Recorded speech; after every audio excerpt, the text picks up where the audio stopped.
కోసం చూస్తున్నారా? ఐటీలో కెరియర్ బిల్డ్ చూసుకోవాలనుకుంటున్నారా? అయితే సమాధానం కోడింగ్ ట్యూటర్. బట్ రవి దుగ్గిరాలకి ఫ్యాన్ అంటే తను పడి చచ్చిపోయే హీరో అంటే మహేష్ బాబు గారు. ఎనీ డే ఎనీ డే నేను అది అబద్ధం చెప్పలేనండి. ఇక్కడ నేను ఓ మాట చెప్పాలి. మీరు అన్నారు కాబట్టి. నాతో చాలా మంది అన్నారండి, "నువ్వు ఓపెన్‌గా ఒక హీరో పేరు చెప్పకు." హ్మ్. అంటే నా వెల్ విషర్స్. ఎందుకంటే ఇప్పుడు నువ్వు ఆ హీరో ఫ్యాన్ అని చెప్తే నీకు వేరే హీరో ఫ్యాన్స్ యాంటీ అవ్వచ్చు. హ్మ్. ఫర్ ఎగ్జాంపుల్ వాళ్ళు చెప్పింది వ్యాలిడ్ పాయింటే. ఓకే. సో, చెప్పకు. వీలైనంత వరకు నీ ఫేవరెట్ హీరో ఎవరని అడిగితే డిప్లొమాటిక్‌గా ఉండు. అందరి ఇష్టమే అను.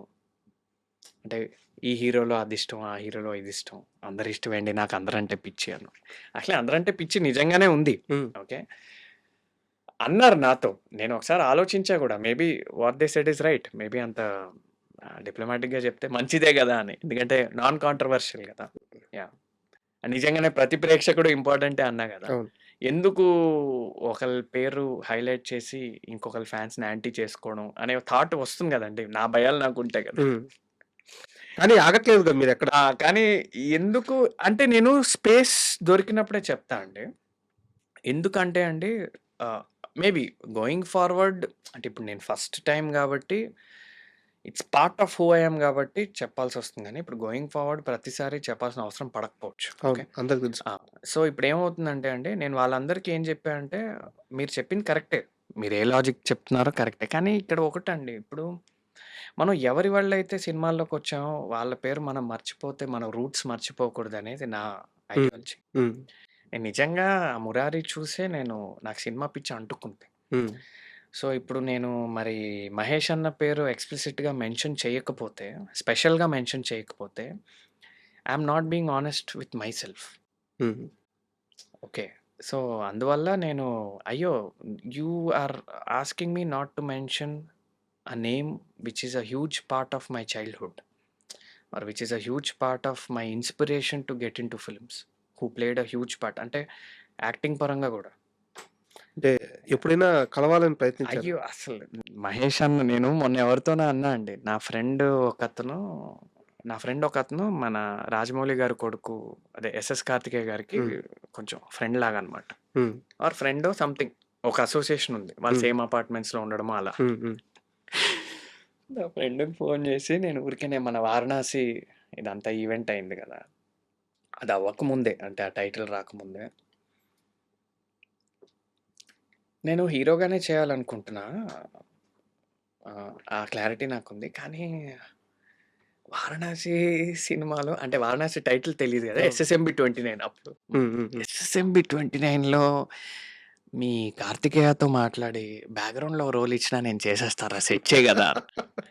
ఎందుకు అంటే of course the greatest director of contemporary cinema mister Rajamouli గారిని చూడడం అనేది పక్కన పెడితే ఆర్ ఆ వర్కింగ్ స్టైల్‌లో ఉండడం. మహేష్ అన్నని చూసినట్టు ఉంటుంది గదా! For example. హ్మ్. లేదా సీ అదొక యాంగిల్ అండ్ సీ 120 కంట్రీస్‌లో రిలీజ్ చేస్తారండి ఆ సినిమా. ఓకే. నేను బ్యాక్‌గ్రౌండ్‌లో ఉన్న వరల్డ్ మొత్తం నన్ను చూస్తుంది గదా! హ్మ్. అంటే ఇప్పుడు నేను రేపు పొద్దున్న అబ్రాడ్ ఎళ్ళా అనుకోండి ఏదో ట్రిప్‌కో, దేనికో. ఇప్పుడు నేను ఒక నార్వే ఎళ్ళా అనుకోండి. నార్వేలో ఒక తెల్లోడితో మీకు 'వారణాసి' సినిమా తెలుసా? ఓ 2 ఇయర్స్ తర్వాత అంటే వాడికి తెలుసంటాడు. అవును. అంత సెన్సేషన్ క్రియేట్ చేస్తుంది గాబట్టి ఆ సినిమా. సో, అప్పుడు నీకు తెలుసా ఆ సీన్‌లో నేను ఉన్నా అని చెప్పుకోవచ్చు గదా! ఎవరితో అన్నా. సో, ఇలా కరెక్ట్‌గా స్వార్థం. సరదాగా. సో, అంటే వాడు నవ్వాడు యాక్చువల్లీ. So, yes. నేను ఆయన్ని ఆర్గానిక్‌గా కలిసే ఛాన్స్ నాకు రాలేదు. ఒకసారి ఎప్పుడో ఒక ఈవెంట్‌లో నేను మిస్ అయిపోయాను. నాకొక ఇన్వైట్ వచ్చింది. ఒక ఈవెంట్‌కి ఒక ఇన్వైట్ వచ్చిందండి. ఆ ఈవెంట్‌కి మన మహేష్ బాబు గారు చీఫ్ గెస్ట్‌లా వచ్చారు. హ్మ్. మేబీ ఆ ఈవెంట్‌కెళ్ళుంటే డైరెక్ట్ కలిసేవాడిని. ఆర్ కలిసే అవకాశం దొరికేదేమో. హ్మ్. ఆ ఈవెంట్‌కి అతను వచ్చాడని నాకు తర్వాత తెలిసింది. అది ఆయన వచ్చాడని తర్వాత తెలిసింది. సో, అప్పుడు ఒకసారి అరే! ఎళ్ళుంటే అట్‌లీస్ట్ ఒకసారి కలిసేవాళ్ళం కదా! అని. సో, యెస్ అండి. That sums it up and మీరు మేబీ నా ఎక్సైట్‌మెంట్ చూసుంటారు. అర్థమవుతుంది. సో, అందుకనే నేను కంటైన్ చేసుకుంటున్నా. హ్మ్. సీ ఆహ్, నేను టీఎఫ్ఐ బానిస అండి. ఎందుకంటే ఇప్పుడు డిఫరెన్స్ ఏంటంటే చెప్తా. నేను మేబీ 'ఎస్ఎస్ఎంబి' సినిమా అంటే 1 ఏఎం చూస్తా. వేరే హీరోల సినిమాలు 4 ఏఎం చూస్తా. ఓకే. ఎవరి సినిమాలు ఫ్రైడే ఈవినింగో, సాటర్‌డే ఈవినింగో చూడను. అదొక్కటే డిఫరెన్స్. హ్మ్. అంటే అన్నిటికి ఫ్యానే. ఇది ఒక 10% ఎక్కువ. బికాజ్ లైక్ ఐ సెడ్ ఆ పిచ్ అక్కడి నుంచి మొదలైంది కాబట్టి. అంతే కదా! So it's part of who I am. Performance పరంగా అండి నేను చాలా సార్లు రెఫరెన్సెస్ తీసుకుంటా. అంటే ఆయనదే కాదు, అల్లు అర్జున్ గారివి, జూనియర్ ఎన్టీఆర్ గారు, ప్రకాష్ రాజ్ గారు చూస్తా గానీ, బట్ బిజినెస్ మ్యాన్ అంటే ఇప్పుడు మన ఫణీందర్ నర్సిటీ చాలా క్లోజప్స్ పెడతాడండి. హ్మ్. మీరు ఎప్పుడైనా గమనించండి. మధురం అవును. ఇలా ఉంటుంది. 8 వసంతాలు చాలా చోట్ల ఇలా ఉంటుంది. అవును. అసలు నేను ఇందాక చెప్పిన డైలాగ్స్ చెప్పించుకున్నారా? అప్పుడు నా జుట్టు కూడా కనపడదు. అవును. ఇంతే. ఆ క్లైమాక్స్‌లో ఆ! ఈ పార్ట్ వరకు హైలైట్ ఆ! అవుతుంటది. ఇంతే. అసలు 70 ఎంఎం స్క్రీన్ మీద ఓన్లీ ఇదే కనపడుతుంది. ఓకే. సో ఇప్పుడేంటంటే 'business man' is a reference film for me for close-ups. చాలా ఉంటాయి. Yeah! I think main stream సినిమాలో నేను 'బిజినెస్ మ్యాన్‌లో' ఉన్నన్ని క్లోజప్స్ నేను ఎక్కడా చూడలే. తెలుగు వరకు చెప్తున్నా. నేనైతే ఎక్కడా చూడలే. 'బిజినెస్ మ్యాన్‌లో' ఒక హీరోకి 'పూరి జగన్నాథ్' గారు పెట్టే క్లోజప్స్ నేను ఏ సినిమాకి చూడలే. హ్మ్. 'బిజినెస్ మ్యాన్‌లో' ఐ థింక్ 60-70% సినిమా మహేష్ బాబు గారి ఫేసే కనపడుతుంది. ఓన్లీ ఫేసే. అవును. ఓకే. అస్సలు ఇన్ని సార్లు ఇప్పటికి నేను అప్పుడప్పుడు ఆ పెర్ఫార్మన్స్ చూసి, అంటే ఆర్టిస్టిక్‌గా చెప్తున్నా ఇది. ఇది బాబు ఫ్యాన్‌లా కాదు. ఏంటి ఆ క్లోజప్స్‌లో ఆ ఇంటెన్సిటీ, ఐస్ ఏంటి? నేను చాలా ప్రాక్టీస్ చేస్తా అది. 8 వసంతాలు చాలా సార్లు కొంతమంది అంటారు, మీ ఐస్‌లో చాలా కనపడుతుంది. The inspiration is mister Mahesh from 'business man.' Oh! And వేరే సినిమాలు కూడా ఉండొచ్చు. వేరే ఆర్టిస్ట్‌లు అవన్నీ పక్కన పెట్టి క్లోజప్స్ గురించి అంటున్నా.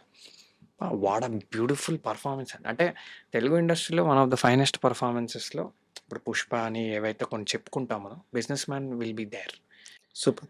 టాప్ 10 అంటే ఈ మోడర్న్ లాస్ట్ 10-15 ఇయర్స్‌లో for example best performances by lead actors in Telugu cinema list ఏస్తే అన్నట్టు ఇప్పుడు 'పుష్ప' కానివ్వండి, ఇలా 'అర్జున్ రెడ్డి' కానివ్వండి, ఇలా కొన్ని ఉంటాయి కదా, 'మహానటి' కానివ్వండి, 'business man' will be there.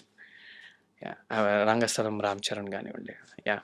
And ఫైనల్‌గా ఏ ఆశయాలతో అయితే, ఏ ఇష్టాలతో అయితే మీరు అబ్రాడ్ నుంచి మళ్ళీ తిరిగొచ్చారో, హ్మ్. ఏదైతే అచీవ్ చేయాలనుకుంటున్నారో, ఏ సక్సెస్‌నైతే చూడాలి అనుకుంటున్నారో, అవన్నీ మీరు అచీవ్ చేసిన తర్వాత హ్మ్. ఒక పెద్ద అంటే ఇప్పుడు హీరో, స్టార్ హీరో హ్మ్. ఆ రేంజ్‌కి మీరెళ్ళిన తర్వాత హ్మ్. మళ్ళీ మీరు నాకు ఫస్ట్ ఇంటర్వ్యూ ఇవ్వాలని మనస్ఫూర్తిగా కోరుకుంటున్నాను. లేదు ఇస్తా అండి. ఎందుకంటే ఇప్పుడు నిజానికి నన్ను సో ఫార్ ఎవరి ఇంటర్వ్యూ అడిగినా నేను ఇచ్చేసాను. అంటే నా ఉద్దేశ్యం ఏంటంటే ఒకళ్ళకి ఇవ్వాలి, ఒకళ్ళకి ఇవ్వకూడదు, లేదా మనం ఏదో స్క్రూటినీ చేసుకోవాలి. అలా నాకెప్పుడు ఇప్పుడు లేదు, అప్పుడు ఉండదండి. నేను ఇప్పుడెలా ఉన్నానో అప్పుడు అలానే ఉంటా 99.9%. ఆ 0.1% నేను మనిషినే కాబట్టి బెనిఫిట్ ఆఫ్ డౌట్ వదిలేసా. Because I believe in being very rooted to reality. Yeah! So, నేను రెండో సినిమాకి మీరింకా స్టార్ హీరో అయ్యాకన్నారు. నా రెండో సినిమా ప్రమోషన్స్‌కి నేను మీ దగ్గరకొస్తా అని నేను అడుగుదాం అనుకున్నా. ఓకే. ఓకే. నేను రెండో సినిమాకొస్తా, మూడో సినిమాకొస్తా. నేను చేసే ప్రతి సినిమాకి నేను ఎన్ని సినిమాలు చేస్తే అన్ని సినిమాలకి నేను 'ఐ డ్రీమ్‌కి' ఇంటర్వ్యూ ఇవ్వాలి. మీకే ఇంటర్వ్యూ ఇవ్వాలి. Thank you. నా ప్రిఫరెన్స్ అది. ఓకే. లేదా అప్పుడు మీరు లేకపోతే వేరే వాళ్ళకిస్తా. దానిదే ఉంది గానీ. సో, మీరు స్టార్ వరకెళ్ళిపోయారు. స్టార్ అంటే ఓ 5, 6 సినిమాల తర్వాత కదండీ. నేను ఇంకా నెక్స్ట్ ఇయరే వస్తా మీ దగ్గరికి. రెండో సినిమా రిలీజ్‌కి ముందో, రిలీజ్ తర్వాతో మీ ప్రిఫరెన్స్‌ని బట్టి. ఓకే. అప్పుడు నేనేదైతే బ్యూటిఫుల్ ఆపర్చునిటీ అన్నానో దాని గురించి చెప్తా. ఎందుకంటే తప్పకుండా. ఇది పక్కా వెళ్తుంది ముందుకి. But it will have its own journey for a couple of months. Yeah! And thank you. All the best sir. And for more videos, Please subscribe to iDream. Please subscribe to iDream. Please subscribe iDream. And please subscribe to iDream. For more videos, subscribe to iDream. please like, share, and subscribe to the channel. Congratulations, iDream. subscribe to iDream. Subscribe to iDream. So subscribe to iDream Media. iDream team అందరికి huge congratulations. Please subscribe iDream Media. Please subscribe to iDream. Subscribe iDream. Please subscribe to iDream. iDream అంటే నా కళల ఛానల్ను subscribe చేసుకున్న నోరు తిరుగుతలేదు, మీరైతే గంట గుర్తు కొట్టండి. For more such videos, please subscribe to iDream. Subscribe to iDream. Please subscribe to iDream. Please subscribe iDream Media. Please do subscribe to iDream. Please subscribe to iDream Media. For best entertainment and information, please subscribe iDream. And don't forget to subscribe to iDream.